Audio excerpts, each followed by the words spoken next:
नमस्कार, आप देख रहे हैं एनडीटीवी इलेक्शन कैफे। मैं हूं पूर्णेंदु शुक्ल। आज इस बेहद खास चर्चा में मेरे साथ मेहमानों की एक लंबी श्रृंखला है।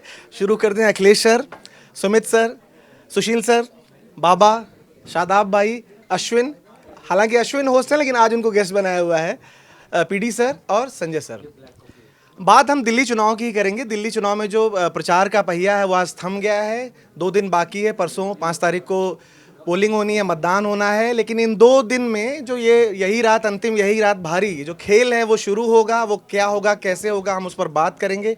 बाबा, पहली टिप्पणी आपकी। और आपने देखा कि हम लोग शुक्रवार को जो बात कर रहे थे कि जो चुनाव में बैड प्रैक्टिसेस चलती हैं, जिक्र हो रहा था आखिरी रात में ये सब होता है, हम सब जानते हैं। केजरीवाल साहब ने उसका गलत अर्थ में एक निकाल के कि आप ये बात मुंबई का उदाहरण दे रहे थे, आप मध्य प्रदेश का दे रहे थे, उन्होंने उसको दिल्ली से जोड़ दिया।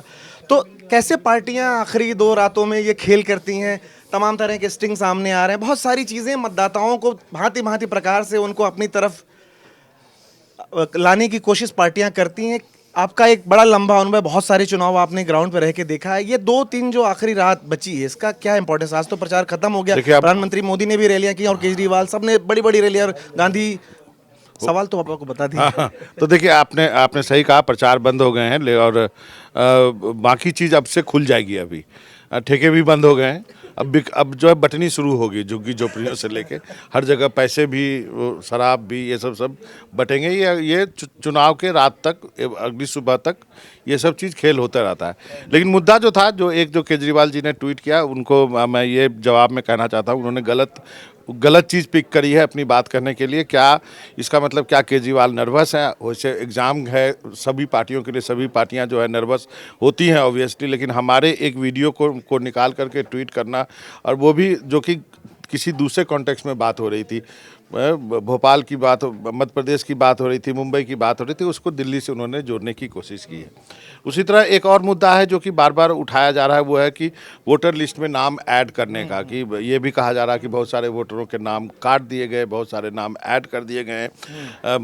महाराष्ट्र के चुनाव में भी इस तरह के आरोप लगे कि बहुत सारे नाम उसमें जोड़े गए हैं। तो कुल मिलाकर के दिल्ली का ये चुनाव जो है पिछली बार की तरह नीरस नहीं है, बहुत दिलचस्प है। और मुझे लगता है चुनाव फंसा हुआ है। मैं आज के दिन भी मानता हूं कि दिल्ली जो है एक हंग असेंबली की तरफ बढ़ती हुई मुझे दिख रही है। हालांकि सभी पार्टियों ने जोर लगाया, बीजेपी को स्लाइटली एज है ऐसा, क्योंकि वो संगठन है, उनके पास साधन है। आप देखिए उनके अकाउंट में कितना है जो उन्होंने दिया है। तो वो चुनाव लड़ना जानते हैं, ज़मीन पर मेहनत करते हैं। लेकिन झुग्गी झोपड़ियों में जो लोग रहते हैं, जो हमारे घरों में काम करते हैं, जिनको बेनिफिट मिला है, वो भी आम आदमी पार्टी के साथ हैं।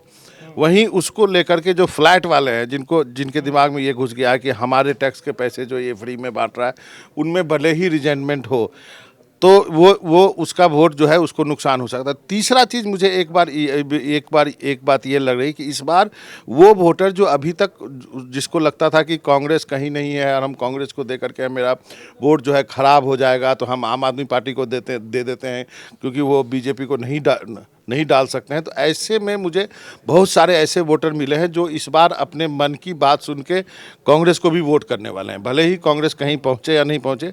और कांग्रेस ने इसके लिए मेहनत की। ये तो आपके लिए खतरे की घंटी हो जाएगी। ये आपके लिए खतरे की घंटी हो सकती है। इसलिए मैं बार बार कह रहा हूँ कि ये हंग असेंबली की तरफ मुझे ये चुनाव जो है, ये विधानसभा जो है दिल्ली की अगली, वो जाती हुई दिख रही है। अखिलेश सर, ये बताइए, आपको क्या लग रहा है, ये चुनाव आखिरी दिन तक जा रहा है या मतदाताओं ने अपना मन बना लिया, जो देंगे क्लियर मैंडेट देंगे? देखिए, 1 महीने पहले तक तो ये लग रहा था कि आम आदमी पार्टी का पलड़ा भारी है, लेकिन उसके बाद जैसे जैसे चुनाव आगे बढ़ा, उसके बाद ज़मीनी हालात बदलते गए। देखिए, सबसे बड़ा सवाल ये था कि मिडिल क्लास वोटर जो कि बीजेपी का साथ देता आया है, और बीच बीच में उसने विधानसभा चुनाव में आम आदमी पार्टी का भी साथ दिया, उसका स्टैंड क्या रहता है? क्योंकि जहाँ तक आम आदमी पार्टी के अपने वोट का सवाल था, हम बार बार इस पर चर्चा कर चुके हैं कि वो चाहे झुग्गी झोपड़ी का वोट हो, चाहे मुस्लिम वोट हो, उस पर बीजेपी लगातार काम कर रही थी, खासतौर से झुग्गी झोपड़ी वाले वोट पर। बीजेपी नेताओं को कहा गया कि वो रात में झुग्गी झोपड़ी में रहें, और ये अभियान बहुत लंबे समय तक चला। तो पार्टी कोशिश थी कि उस पर सेंध डाली जाए। दूसरी कोशिश ये थी कि जो मिडिल क्लास, थोड़ी सी नेगेटिविटी आ गई थी, नकारात्मकता आ गई थी, क्योंकि इतनी फ्रीबीज हो रहा था, उन्हें लगता था कि हमें क्या मिला। और ये नकारात्मकता अभी नहीं आई है, पिछले 8-10 महीने से चल रही थी। और लोकसभा चुनाव में इसको चरम पर देखा गया, जब बीजेपी का अपना वोटर वोट डालने नहीं गए। तो इसलिए बीजेपी की जो सीटें कम हुई लोकसभा चुनाव में, ये माना गया कि ये उदासीनता जो थी मिडिल क्लास की, उसके चलते बीजेपी को नुकसान उठाना पड़ा। जो जुलाई में बजट आया था, तब उम्मीद थी लोगों को कि शायद कुछ करें, क्योंकि मिडिल क्लास नाराज़ है, बात ऊपर तक पता थी, लेकिन तब नहीं किया गया। इस बजट में जो किया गया बात हो रही थी रेवड़ी रेवड़ी रेवड़ी, तो बीजेपी ने रेवड़ी की दौड़ में भी अपने आप को आगे रखा, बराबरी की टक्कर आम आदमी पार्टी को दे रही है। लेकिन अब जब बजट आया है तो रेवड़ी के सामने बीजेपी ने मिठाई का टोकरा ला दिया। जो 12 लाख रुपए में आयकर की छूट दी है, वो तो इससे बड़ी तो कोई गिफ्ट मिडिल क्लास के लिए हो ही नहीं सकती है। और जैसा कि पीएम मोदी ने कल कहा भी कि आज़ादी के बाद से पहली बार ऐसा है कि जब इतनी बड़ी छूट दी गई हो। हरदीप पुरी का मैंने इंटरव्यू किया परसों, मंत्री हैं, उन्होंने कंपैरिजन किया, क्योंकि 1974 में वो कह रहे थे कि हमने तब हम जॉब करना शुरू किया था उन्होंने, तब उनकी जो तनख्वाह थी वो कम थी, लेकिन तब इनकम टैक्स का रेट क्या था, 97.5, इंदिरा गांधी के टाइम पर।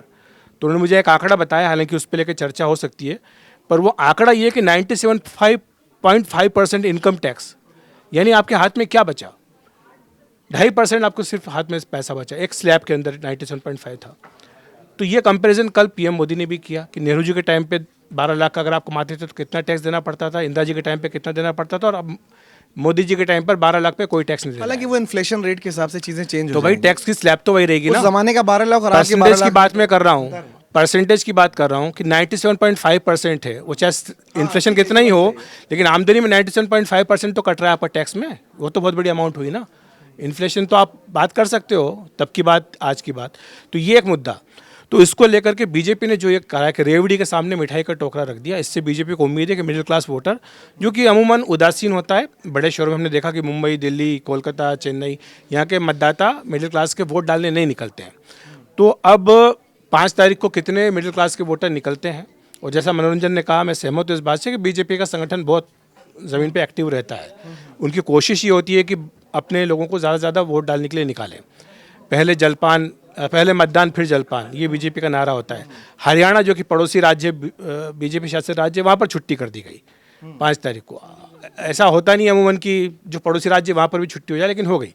क्यों? क्या कि ताकि वहाँ के जो लोग, दिल्ली के लोग वहाँ काम करते हों या कुछ हो, उनको वो वोट डालने में आसानी हो। तो ये मोबिलाइजेशन बीजेपी करेगी, तो इसलिए देखना होगा कितने वोट वो निकाल के ला सकते हैं। तो जो 1 महीने पहले तस्वीर दिख रही थी कि आम आदमी पार्टी बहुत आगे है, वैसा अब ज़मीन पे नहीं दिख रहा। अब बराबरी की टक्कर दिखाई दे रही है, और बीजेपी ने जो अपनी पूरी ताकत झोंकी, पीएम मोदी ने 3 सभाएं की, अमित शाह ने 10 इसमें रोड शो किए, जनसभाएं की हैं, बीजेपी के कई मुख्यमंत्री, डिप्टी सीएम वो आए यहाँ पर, और टारगेटेड बीजेपी ने कैंपेन किया है कि जैसे मान लीजिए तेलुगु भाषी हैं तो उनको एड्रेस करने के लिए चंद्रबाबू नायडू को बुला लिया, उत्तराखंडी है तो पुष्कर सिंह धामी को बुला लिया, पूर्वांचल के लिए योगी आदित्यनाथ आ गए। ऐसे करके बीजेपी ने टारगेटेड यहाँ पर कैंपेन किया है। तो अब देखना होगा कि क्या होता है, लेकिन मुद्दों की अगर बात करें तो रेवड़ी सबसे बड़ा मुद्दा यहाँ पर दिखाई दे रहा है, और उसमें बीजेपी ने बाजी मार ली है। ये जो इनकम टैक्स वाला इन्होंने किया है, अब ज़मीन पे इसका क्या असर होगा ये देखने की बात होगी। लेकिन एक आखिरी बात मैं और ज़रूर कहूँगा, जिस पे हमने कई बार चर्चा की, कि दिल्ली का वोटर लोकसभा चुनाव में अलग और विधानसभा चुनाव में अलग ढंग से वोटिंग करता है। ये वही फ्लोटिंग वोटर है जो छोटी सीट पर आम आदमी पार्टी को, छोटी सीट पर झाड़ू और बड़ी सीट पर कमल, ये मानसिकता के साथ चलता है।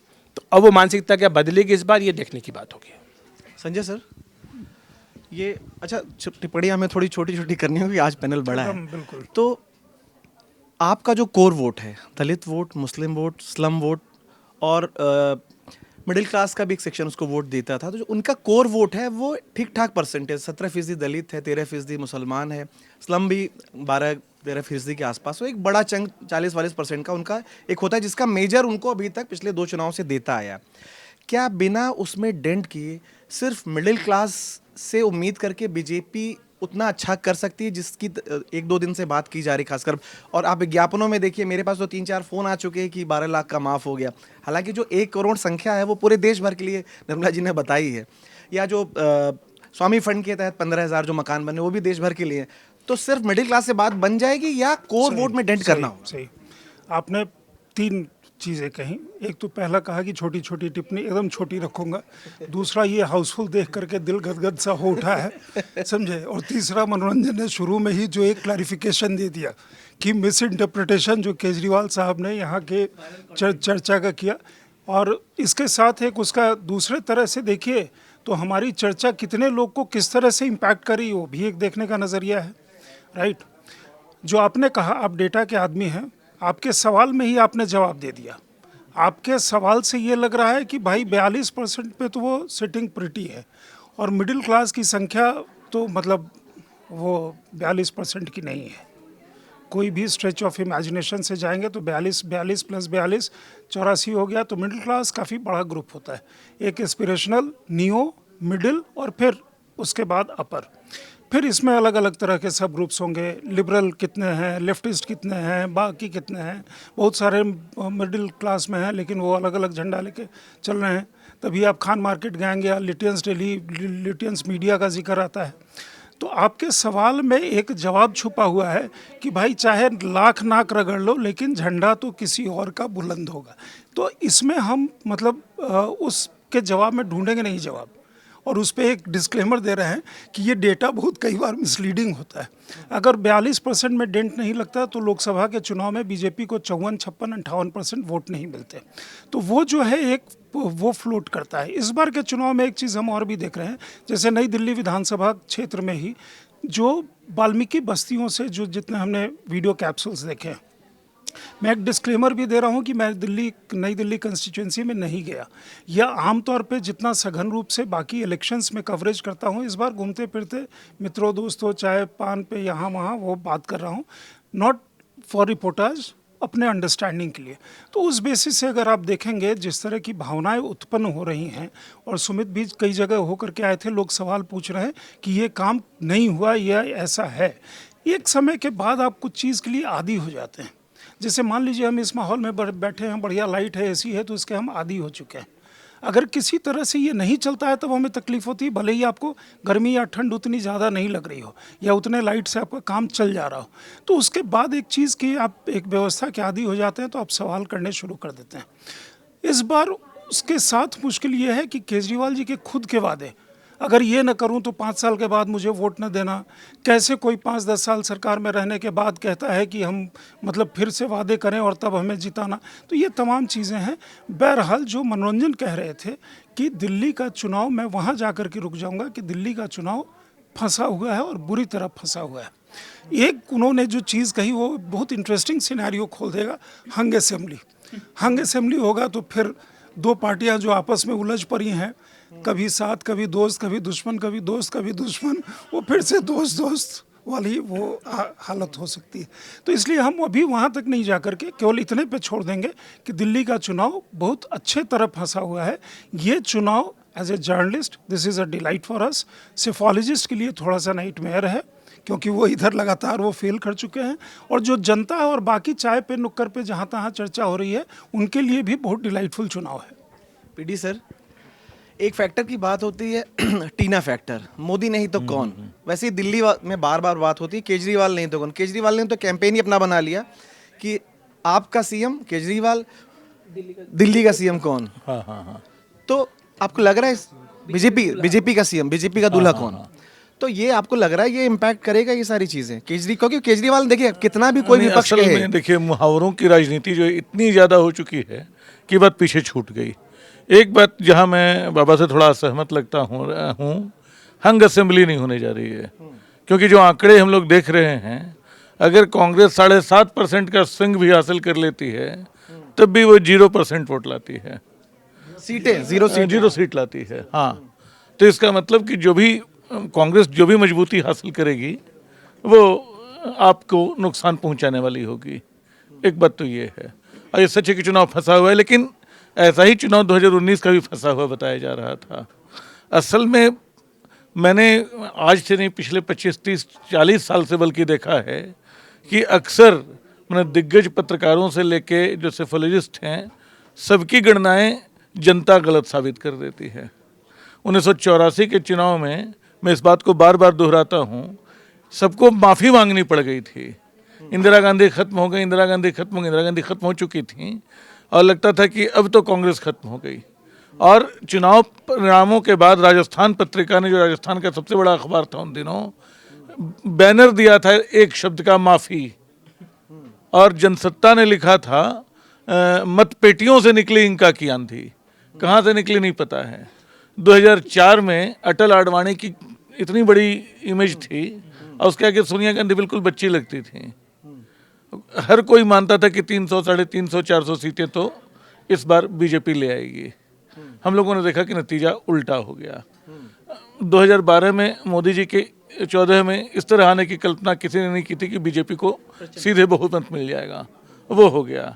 और 2024 में किसी ने कल्पना नहीं की थी कि वो बीजेपी बहुमत हासिल नहीं कर पाएगी। वो 375 और 400 का नारा दिया जा रहा था।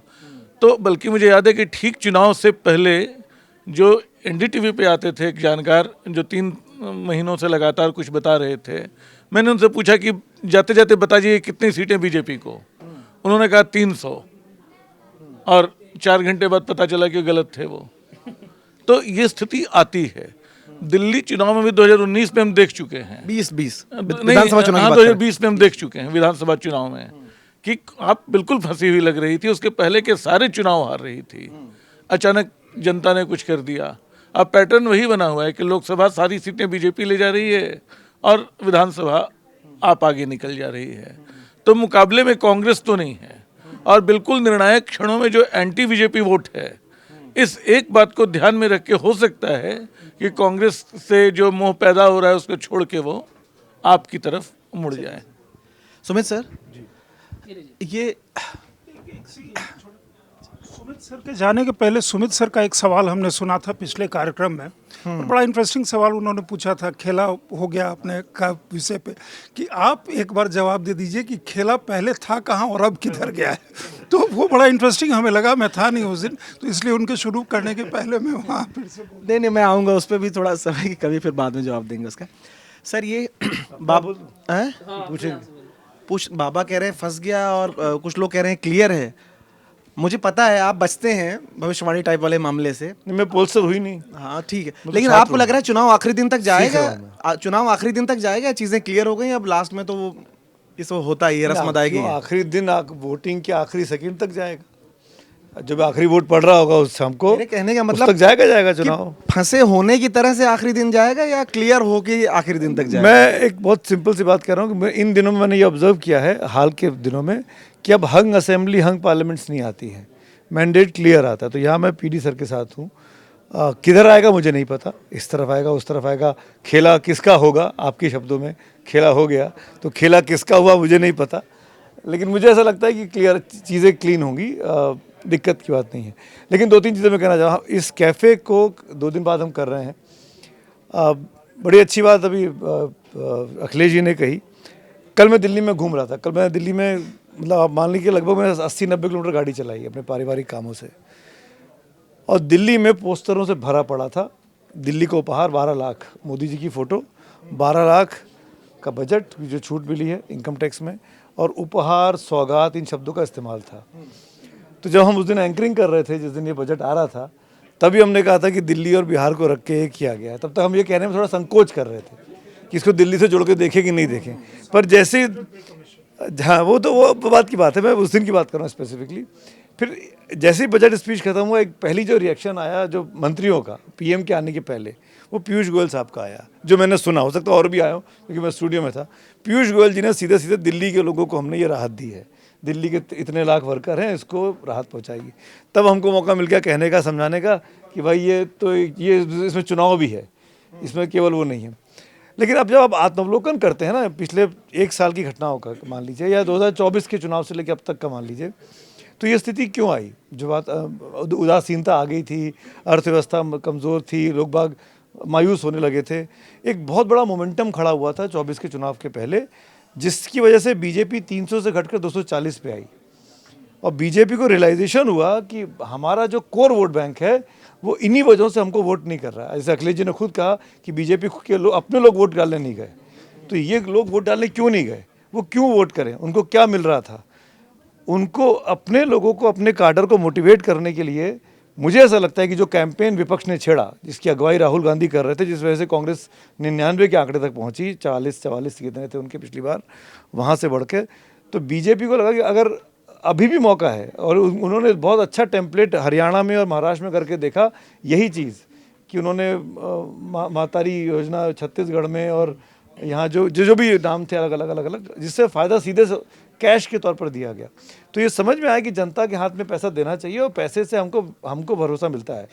तो ये जो लिमिट 10 लाख तक की एक्सपेक्टेशन थी, अनुमान था, अनुमान था, उसमें हम लोग बोलते मैं बजट के पहले डर रहे थे कि 10 लाख भी करेंगे कि नहीं करेंगी वो, लेकिन 12 लाख कर दिया गया और अचानक से किसी की जेब में 70,000, 80,000, 90,000 ऐसे ही बढ़ गए।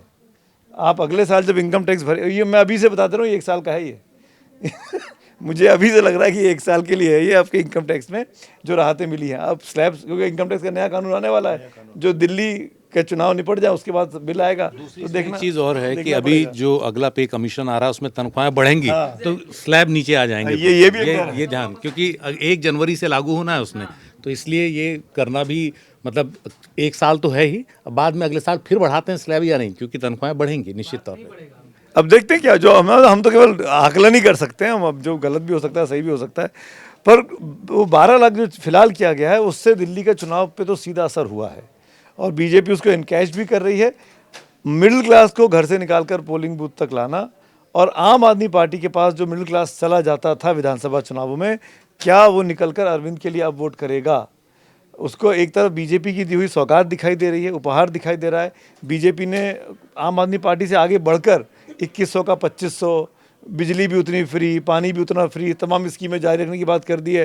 तो जो कहा ना कि रेवड़ी के आगे मिठाई रख दी है, तो मिठाई 1 किलो का डब्बा है और रेवड़ी 1 किलो का डब्बा है, तो रेवड़ी अब ये दिल्ली का वोटर तय करेगा कि चुनाव कहाँ होगा। इसीलिए मैं कह रहा हूँ कि मैं इसमें पढ़ना ही नहीं चाहता कि चुनाव कहाँ जा रहा है कहाँ नहीं जा रहा है, क्योंकि हम जो भी सोचेंगे ना उसका उल्टा ही होता है, जो भी हम मान के चलते हैं उसका उल्टा ही होता है। तो अपनी इज्जत अपने हाथ में है, अपने शब्दों को रोक के रखो, अपने शब्द रोक के रखो। सुशील सर, ये बड़ा एक चीज़ और सॉरी सर, एक चीज़ और बोलना चाह रहा हूँ मैं, ये गुजारिश करना चाहता हूँ जो भी ये चुनाव जीतेगा आपके इस मंच, क्योंकि अभी आपका भाई अरविंद केजरीवाल देखते हैं इसको, ट्वीट करते हैं क्लिप निकाल के, और मैं 100% मान के चलता हूँ जो उन्होंने ट्वीट किया होगा उनके ट्वीट को तो कम से कम बीजेपी कांग्रेस ने देखा ही होगा, भले हमारा कैफे ना देखते हो, लेकिन अब वो देख रहे होंगे, आज से वो कैफे पक्का देखेंगे। तो उन जो भी जीते, चाहे अरविंद जीते हैं, चाहे भाजपा जीते, चाहे कांग्रेस जीते, 3 काम करा देना दोस्तों, जो भी जीते, साफ हवा का इंतजाम करा देना, साफ पानी का इंतजाम करा देना और ट्रैफिक का समस्या का समाधान करना।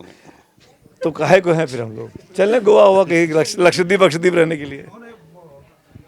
On a lighter note, इन्होंने बोला भी है बड़े अच्छे टोन में, ये 3 इंतजाम करवा देना दोस्त। अच्छा, ये कौन बोलते हैं वो नहीं, ये शब्दावली कौन इस तरह से पेश करते हैं, वो भी मतलब लोग जो सुनने वाले होंगे, जो देख रहे हैं वो समझेंगे। सुशील सर, ये चुनाव बड़ा इंटरेस्टिंग रहा। अश्विन ने इसको कई बार बोला भी है कि रोज जो है कोई नया नया मुद्दा निकल के आता था। आखिरी के दौर में यमुना जी 3-4-5 दिन तक रही, जिसमें आपने बड़ा अच्छा यहाँ पे विश्लेषण भी उसका दिया था। फिर बजट आ गया, अब वो जो निर्मला जी ने कहा कि 1 करोड़ लोग जो है वो उनकी टैक्स लायबिलिटी अब 0 हो जाएगी। हालांकि बीजेपी जिस तरह से विज्ञापन दे रही है, जैसे लग रहा है दिल्ली के ही 1 करोड़ लोगों को फायदा मिलेगा, कि वो देश भर के 1 करोड़ हैं। तो कौन सा मुद्दा किस टाइम पे और किस तरह से इम्पैक्ट करता है चुनाव में, आपका उसको लेके क्या है? एक वो है सवाल मैं पूछ देता हूँ, आप जो 3 बातें जो इसने कही है ना, Actually, नहीं मैं जो सोच रहा था इनको पता नहीं कैसे पता नहीं लगा। नहीं, हाँ, वही ये जो 3 बातें कही है ना उसमें, नहीं उसके आप एक्सपर्ट हो, तो आप बताओ कि क्या यमुना साफ हो सकती है, किसी का औकात है क्या साफ कर दे, हवा साफ हो सकती क्या? ये दोनों चीज़ देखिए, मैं अपनी बात शुरू करूंगा। हो सकता है कि यहाँ से बहुत करीब थे, तो मेरी बात जो मैं सोच रहा था कि ऐसा कुछ बोलूँगा, इन्होंने पढ़ लिया। पहली चीज़ तो मैं कह रहा हूँ कि हम राजनीति के हीरक दौर में हैं, डायमंड फेज में हैं। हमारे जो राजनेता हैं बहुत ईमानदार हैं, जो कहते हैं वो करते हैं, और उन्होंने कोई झूठा वादा नहीं किया। जो भी उन्होंने कहा है वो करके दिखाएंगे, हर पार्टी वालों ने। और हमारे जो मतदाता हैं वो भी बहुत ही ईमानदार हैं, वो किसी से कुछ नहीं ले रहे हैं। कोई उनको देना भी चाह रहा है आला कमान की नज़र बचा के, तो हाथ जोड़ के मना कर दे रहे हैं। बिल्कुल कोई नहीं, बहुत ही साफ़ सुथरी राजनीति चल रही है। इसलिए कोई आरोप लगा रहा है तो गलत बात है। कोई नेता गलत नहीं है, कोई पार्टी गलत नहीं है, सब बहुत अच्छा काम कर रहे हैं। अब जब ये सब हो ही रहा है, अगर हो रहा है तो मैं 3 बातें जो इन्होंने कहा उसको थोड़ा और इलेबोरेट करूँगा कि मैटर की 3 स्टेट होती हैं, सॉलिड, लिक्विड और गैस। तो मैंने जो महसूस किया, जो भी सत्ता में आए इस ईमानदार प्रयास के बाद, जो अभी चल रहा है और कल परसों तक खूब चलेगा, वो 3 चीज़ों को देखे कि सबसे पहले जो ठोस अपशिष्ट कचरा है उसको हटा दे। मैंने 3 जगहों का दौरा किया, गाजीपुर होपलेस, ओखला होपलेस, लेकिन भलसवा में मैंने देखा कि पिछले 1-1.5 साल में काम हुआ है। यानी अगर आप काम करना चाहें तो आप कचरे के इस पहाड़ को ख़त्म कर सकते हैं। आसपास के बहुत बड़े लोगों की चिंता को तनाव को, परेशानियों को कम कर सकते हैं। हर तरह की परेशानी कचरे से होती है, किसी को बताने की ज़रूरत नहीं। अगर भलसवा में आपको काम कर सकते हैं तो इसका मतलब है आप कचरे के ढेर को ख़त्म कर सकते हैं। अब इसको ख़त्म करना आपकी प्राथमिकता में एक होना चाहिए, तमाम दूसरी नीतिगत कामों के अलावा। दूसरा, जो पानी है हमारी नसों में जो जा रहा है, यमुना का है या गंगा का है, तो गंगा के लिए तो हमको यूपी का चुनाव का इंतज़ार करना पड़ेगा, उत्तराखंड का। लेकिन दिल्ली की हम बात करें तो यमुना जहाँ पल्ला में घुसती है और जैतपुर में निकलती है, तो यमुना से इतनी बार पल्ला न छुड़ाएं, इस बार यमुना के लिए कुछ कर दें। और जो हरियाणा है वो थोड़ा सा अपनी तरफ से मदद करे, नहीं तो दिल्ली कभी साफ़ नहीं कर पाएगी। दोनों को मिलके करना पड़ेगा।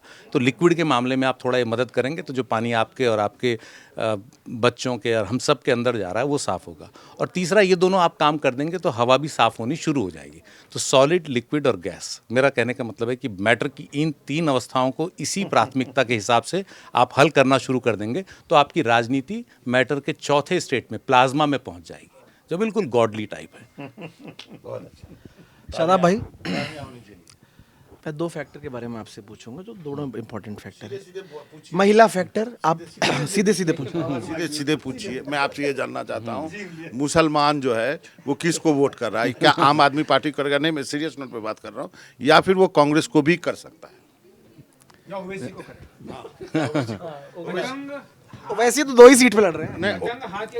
ओवैसी जी को आज मैंने पार्लियामेंट में पूछा कि आइए में जरा एक टिकटॉक करते हैं दिल्ली इलेक्शन में। बोले नहीं, जा रहा हूँ। नहीं, देखिए, आपने ओवैसी साहब की बात की तो देखिए वो 2 ही सीट पे लड़ रहे हैं। एक तो ओखला में शिफाउर रहमान को उन्होंने टिकट दिया है और मुस्तफ़ाबाद में ताहिर हुसैन को टिकट दिया है। ये दोनों लोग वही हैं जो कि CAA NRC के आरोप में जेल में हैं। वो जेल से आते हैं, सुबह 10 बजे पुलिस लेके आती है और 5 बजे से पहले उनको लेके चले जाती है। और देखिए, मैं तो ओखला में रहता हूँ, तो मैंने खुद अपनी आंखों से देखा कि वहाँ पे क्या है, जज्बाती भाषण दिए जा रहे हैं और लोगों से कहा, ये अपील की जा रही है कि आप दूसरों को हराने के लिए वोट मत कीजिए, इस बार हमको जिताने के लिए वोट कीजिए। तो तो ओवैसी साहब ने कम से कम दो मुस्लिम विधानसभाओं में थोड़ा सा एक नैरेटिव चेंज किया है और वो मुस्लिम वोटर्स को ये समझा रहे हैं कि आप भाजपा को इस बार मत हराओ, इस बार हमको जिता दो, मतलब अपने लोगों को जिता दो। तो इस तरह की एक उनकी अपील है। तो बहुत इमोशनल अपील हो रही है, जज्बात उभारे जा रहे हैं। जो कैंडिडेट आ रहा है वो जेल से आता है, वो मंच पे खड़ा रहता है, उसके फैमिली के लोग खड़े होते हैं, उसकी वाइफ माँ का रोते हुए कुछ चलाते हैं वो। फिर वो कहते हैं कि देखिए, ये तो 5 साल बाद आया है, ये तो 6 साल बाद बाहर से आए हैं, आपके लिए जेल गए, कोई ज़मीन प्लॉट कब्जे पे नहीं गए, आपके लिए जेल गए हैं। तो ये वो समझाने की कोशिश कर रहे हैं। तो मुझे लगता है कि इन 2 विधानसभा क्षेत्रों में उन्होंने समीकरण बिगाड़ दिए हैं, कांग्रेस के और आपके। और आप देखिएगा इलेक्शन के बाद कि वो तकरीबन बहुत अच्छा वोट पाएंगे। मतलब मुझे लगता है कि आम आदमी पार्टी और MIM का वोट तकरीबन बराबर हो सकता है मुस्लिम इलाकों में। ये देखिए, बाकी जो मुस्लिम इलाके हैं, जैसे आप बल्ली मारान की बात करें, मटिया महल है, चांदनी चौक है, करावल नगर है, मुस्तफ़ाबाद में तो हमने बताया कि ताहिर हुसैन है। वहाँ पे थोड़ा मुझे लगता है कि जो वोट मुस्लिम वोटर है वो आप और कांग्रेस के बीच में बट रहा है। जैसे पिछली बार डिवाइड नहीं हुआ था, जो भाजपा का जो एग्रेसिव कैंपेन था उसका फ़ायदा आम आदमी पार्टी को मिला था और जो मुस्लिम वोटर है वो पोलराइज हो गया था आम आदमी पार्टी के लिए। उसने कैंडिडेट नहीं देखा था, उसने आम आदमी पार्टी का सिंबल देखा था और कहा था कि हमको भाजपा को हराना है। तो भाजपा इस बार माइल्ड है, तो वो वोटर जो है वो जो है डिवाइड होगा। क्योंकि इस बार बटेंगे कटेंगे हुआ नहीं है दिल्ली में। हाँ, किया नहीं है। वही तो हाँ। दूसरी बात यह है कि देखिए, और बहुत सी विधानसभाएं हैं जहाँ पे मुस्लिम वोटर अच्छे खासे हैं। जैसे आप संगम विहार की बात करें तो संगम विहार में 40,000 मुस्लिम वोटर हैं।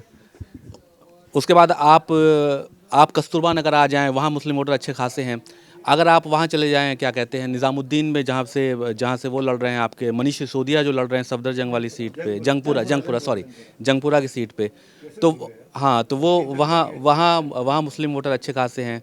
आप पटपड़गंज आ जाएं, आपको याद होगा कि मनीष सिसोदिया, मुझे अच्छी तरीके से याद है कि वो ज़्यादातर बूथों से हारते चले जा रहे थे। एक मुस्लिम पॉकेट का 15,000 का वोट खुला तो वो उसके बाद वो चुनाव जीत गए, मनीष सिसोदिया। तो ये जो दूसरी जगह मुस्लिम वोटर हैं, मुझे लगता है कि वो इस बार काफ़ी डिवाइड हो रहा है। वो जो पिछली बार एक तरफा वोट आम आदमी पार्टी को मिला था, मेरा अपना व्यक्तिगत मत है, हो सकता है मैं गलत भी साबित हूँ, लेकिन मुझे लगता है कि वो वोट इस बार काफ़ी वोट डेंट कांग्रेस कर रही है, जिसका फ़ायदा भाजपा को मिलेगा।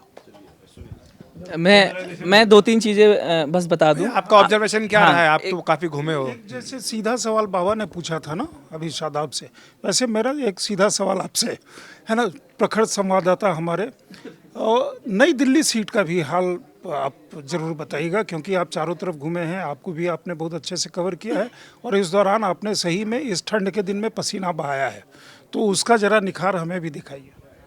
पहले फर्नांडो, आपकी कुर्सी खतरे में है। आपके एंकरिंग के जगह बहुत लोग आ गए हैं यहाँ पर। भरत है, अभी राम वापस आए। वो बेचारा उसका रंग देखो यार, रिपोर्टिंग करके बच्चे का रंग देखो यार, उतर गया है। काला पड़ गया है यार। मैं मैं तो कितना गोरा पैदा हुआ था यार। मैं हाँ चुनाव मुद्दे मैं पहले तो ये बताऊं, जो आम आदमी पार्टी लगातार आरोप लगा रही थी कि 10,000 वोट जोड़े गए, 5,000 वोट काटे गए, वो निराधार रहा। आखिरी जो आया है इलेक्टोरल रोल नई दिल्ली कॉन्स्टिट्यूंसी का, वो 1,04,000 के आसपास का है, जो कि ये दिखाता है कि करीब 1,000 वोट ही जोड़े गए हैं, कोई खास बड़ा बदलाव नहीं हुआ। और जो मेजर चेंज, हाँ, और जो मेजर बदलाव हुआ था वो ये हुआ है कि जैसे सरोजनी नगर का कुछ इलाका है, वहाँ पे स्लम की वजह से बहुत सारे एरिया तोड़े गए, तो लोग हटाए गए, तो 500-600 वोट वहाँ हटे हैं। कुछ अधिकारियों का ट्रांसफ़र हुआ तो 200-300 वोट घटे हैं, तो ये तरीके से 1,000 का हुआ, तो इतना बड़ा कोई इशू नहीं था। दूसरी बात जो आप लोगों ने कहा कि मिडिल क्लास, मेरा ये मानना है सर कि देखिए 2 दिन पहले बजट आया तो मिडिल क्लास एक तरफा मोबिलाइज हो जाए, ये होना नामुमकिन है। दूसरी बात ये है कि अगर आप एक आइडियलिस्टिक लाइफ दिए, 1 लाख अगर कोई कमा रहा है आज के समय में, तो अगर वो 40 लाख रुपए EMI भर रहा है घर की, 40,000 रुपये, 15,000 रुपये अगर वो कार का EMI दे रहा है, 10 लाख की कार लेता है तो 15,000 रुपये EMI आएगी। उसके बाद बच्चों की फीस दे रहा है 10,000 रुपये, तो उसके पास खाने पीने के लिए 10-20-30,000 रुपये बचेगा, उसमें उसको मेडिकल भी खर्च करना है। तो एंड ऑफ द डे उसके हाथ में बच कितना रहा है? टैक्स तो बहुत बात की बात है, उसके हाथ में पैसा ही नहीं बच रहा है, तो टैक्स कहाँ से भरेगा? और जो भर भी रहा है, इसका मतलब कि वो कहीं ना कहीं अपने बाकी ज़रूरतों को काट के टैक्स भर रहा है। तो आप ये कह रहे हैं कि 12 लाख की छूट, भाई उसके बाद पैसा ही नहीं बच रहा। महंगाई इतनी बढ़ चुकी है, आमदनी बढ़ी है सच बात है, लेकिन महंगाई भी उसकी कंपैरिजन में बढ़ी है। तो आम आदमी की मार जो है वो महंगाई से ज़्यादा है, क्योंकि मैं अगर अपना एग्जांपल दूं, मेरे पास भी एंड ऑफ द डे ये होता है कि पैसे नहीं बचते, आखिर में टैक्स भी भरना है, क्योंकि फरवरी का महीना आ गया है। तो मैं भी ये सोचता हूँ कि भाई पैसे तो मिल रहे हैं, लेकिन तो टैक्स में भरने के लिए मेरे पास पैसे ही नहीं है। तो जो 12 लाख की लिमिट है वो किस काम की? और दूसरी बात, अभी 2-3 महीने बाद सभी की सैलरी रिवाइज होगी, अमूमन हर जगह ही होता है। तो जो 12 लाख की लिमिट है वो कहीं ना कहीं किसी क्रॉस हो जाएगी। जैसे ही क्रॉस होगा उसको 15% तो टैक्स देना ही है, क्योंकि जो रिजीम है उसमें लिखा हुआ है कि भाई 8 से 12 लाख तो 15% देना है। पुराने टैक्स रिजीम में कोई चेंज नहीं हुआ, नए में किया गया है। सरकार पूरी कोशिश है कि वो नए पे चले जाए। तो ये एक तो मेजर है कि चर्चा हम लोग कर रहे थे दिल्ली चुनाव पे, आपने इनकम टैक्स पे करने शुरू कर दिया। नहीं, मैं आपको कुछ क्लैरिटी दे देता हूँ। ये जो कन्फ्यूज़न है कि 12 लाख होगा और थोड़ा सा बढ़ जाएगा तो क्या होगा, पहली बात तो ये है कि जिनकी 12 लाख है, न्यू रेजिम में 75,000 रुपये तो आपको एग्जेम्पशन है ही है, तो 12,75,000 रुपये तक आपको कोई टैक्स नहीं देना है, यानी 13.25 लाख रुपये पे कोई टैक्स नहीं देना है। ऊपर से जैसे मान लीजिए किसी की 12,80,000 रुपये है, 5,000 रुपये ज़्यादा होगा, तो उसका क्या होगा? इसके लिए CBDT की ओर से क्लेरिफिकेशन भी आया है, मार्जिनल रिलीफ उसको बोलते हैं। उसमें वो ऊपर नीचे करके उसके हिसाब से टैक्स का कैलकुलेशन होता है। ऐसा नहीं होता कि आप एकदम से अगर आपका 5,000 रुपये बढ़ गए तो आपको 60,000 रुपये 70,000 रुपये टैक्स देना है, ऐसा नहीं होता है। इस तरह से इनकम टैक्स काम नहीं करता है। मैं एक चीज़ क्लेरिफिकेशन देना जरूरी था, क्योंकि आप इनकम टैक्स पे बहस करने लग गए दिल्ली पे मैं चुनाव का मौसम हाँ, नहीं ऐसे ही होता है जब एंकर सबको माइक बांट दे तो ऐसे ही होता है। मैं ये कहना चाह रहा था कि देखो, दिल्ली में तमाम जितनी भी विधानसभा सीटें हैं उनमें सरकारी कर्मचारियों का घनत्व सबसे ज़्यादा नई दिल्ली सीट पर। इसलिए अगर इसका बजट की घोषणाओं का सबसे ज़्यादा फर्क कहीं दिखेगा तो नई दिल्ली सीट पर दिखेगा। नई दिल्ली सीट पर ये गेम चेंजर होगा, ऐसा मेरे को कई लोगों से बात करने के बाद लगता है। उसकी एक वजह ये है कि अभी जो बजट में घोषणाएं की गई, सरकारी कर्मचारी सबसे पहले अपनी पे स्लिप निकाल के देखता है कितना घटा या बढ़ा, ठीक है? तो उन्होंने तुरंत गणना की होगी अखबार से, टीवी से, और नहीं तो अगले दिन और स्थिति स्पष्ट होती है। जैसे आपने बताया, तो ये जब चीज़ें क्लियर हो जाती हैं सरकारी कर्मचारी को, तो उसे मालूम है कि पैसा आएगा, अब जिस हिसाब से उसकी तनख्वाह होगी बढ़ेगा। दूसरा, अगले साल जो वेतन आयोग नया आ रहा है, 8वां वेतन आयोग, उस वेतन आयोग में निश्चित तौर पर आपका जो बेसिक बढ़ना है, सभी का बेसिक बढ़ना है, बेसिक बढ़ेगा तो उसके हिसाब से सब कुछ बढ़ेगा। तो वो चीज़ सबको मालूम है कि वो आनी ही है, और सरकार ने एक आयोग बना दिया है। और अगर उसकी रिपोर्ट इसी साल आती है, अमल होती है, तो 1 जनवरी से मिलेगा। अगर अमल अगले साल 6 या 8 महीने बाद भी होता है तो भी एक साथ मिलेगा। तो इसका फ़र्क सरकारी कर्मचारी पर पड़ेगा। इसके अलावा जो प्राइवेट वाला कर्मचारी है, जिसको वेतन आयोग के बढ़ने का तो नहीं मिलेगा, लेकिन बजट का मिलेगा, उसको भी फ़र्क पड़ता है। देखिए, पैसा जब जेब में आता है तो आंशिक, अब हो सकता है 4 दिन बाद उसकी ज़रूरत है उसी हिसाब से बढ़ जाए, लेकिन क्योंकि चुनाव बहुत नज़दीक है बजट प्रस्ताव के एकदम, तो जो देश भर के लिए प्रस्ताव किया गया उसका दिल्ली पर असर पड़ेगा और नई दिल्ली पर सबसे ज़्यादा असर पड़ेगा। नई दिल्ली वाले में पूर्णेंदु कह रहे हैं ना कि 1 करोड़ की बात बीजेपी कह रही है, जैसे कि 1 करोड़ यहाँ पर करदाता हूँ, ऐसा नहीं है। दिल्ली में जो संख्या है वो तो करीब 35 लाख है, जो 1 लाख के करीब पर जो रिटर्न भरते हैं वो संख्या 35 लाख की है। जो देश भर में आंकड़ा है वो 1 करोड़ का है, और ऊपर से 1 लाख करोड़ रुपए का जो है सरकार के ऊपर बोझ इसका पड़ेगा, ये आंकड़ा है। तो इन तीनों को मिक्स नहीं करना चाहिए। परसों देखा था एक, हालांकि 2011 का है, कि दिल्ली में लगभग 1 लाख सरकारी कर्मचारी दिल्ली सरकार के हैं, 2 लाख करीब केंद्र सरकार के हैं, क्योंकि यहाँ सबसे ज़्यादा डिपार्टमेंट्स हैं। तो 3 लाख है पुराने आंकड़े के हिसाब से। इसको अगर आप रिवाइज़ कर दें 10 साल बाद या 12 साल बाद, तो हम इसमें 50,000 भी जोड़ दें तो 3.5 लाख होता है या 4 लाख होता है। एक आदमी 3.5 या 4 होता है। अगर एक आदमी 2 का ही परिवार है, हम 3 नहीं मानते हैं, तो इसका मतलब हुआ कि 2 गुना 8 लाख। अब ज़रूरी नहीं है सारे बदल जाएं। हम ये मानते हैं कि ये जो कन्वर्जन रेट है अगर 75% भी होता है तो 2.5 लाख मान लीजिए हो गया, तो 2.5 लाख को अगर आप डबल कर दें तो 5 लाख वोट सीधे सीधे प्रभावित होते हैं अगर हम माने कन्वर्जन रेट 75%। लेकिन जो 5 लाख वोट हैं सर, वो मैं आपको बात पूरी नहीं करने दे रहा, लेकिन इसमें एक इंपॉर्टेंट बात ये भी जो सुशील ने इशारा किया, बात केवल सरकारी कर्मचारियों की नहीं है।